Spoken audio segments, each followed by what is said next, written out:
denials is something that you and your team focus on a lot. What is it that you're looking for in digging into the denial rate and the analysis of the type of denials? When you look into the type of denial, it helps you spot trends and problems that you can then go back and get fixed. If you look at the chart and you see here, for example, authorizations, insurance company isn't even looking at that point to see if maybe you've coded that claim correctly. If you don't have the proper auth, they're not going to pay the claim right from the beginning.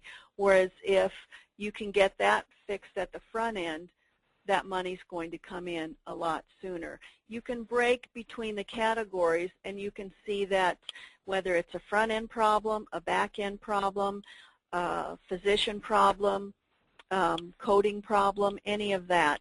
And then also you could kind of break it into what part of your practice you may be having problems in and start practicing medicine differently in order to receive more reimbursement.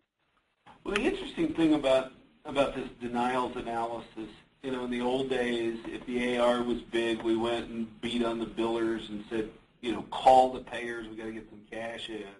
What the denial does is it really goes to the root cause. The reason the AR is bigger than it ought to be is because we've got a higher denial rate than we ought to have, and we got to go figure out what's causing those denials. It does change it really 180 degrees, doesn't it? It does, because you can get to the root of the problem, and it isn't just, let's just throw more bodies at that who can make more phone calls to the insurance companies to find out why I don't have my money. Right. Now, the denials are a big part on the payer side. The other side of this equation that's clearly growing in importance is the patient balance in billing operations. With more patients having high deductible plans, this has just grown in terms of its significance. What do you watch on the patient AR side of things to make sure that you're getting the performance you want? Well, we watch what the percentage of the patient AR is to the total AR, the patient-aged AR.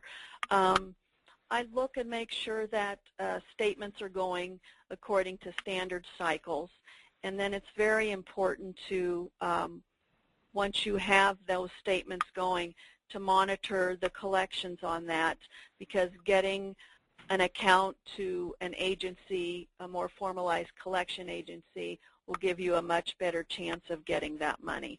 Something I probably missed at the beginning was working with the staff to collect as much money up front so that we don't have to even send out a statement on those patient balances.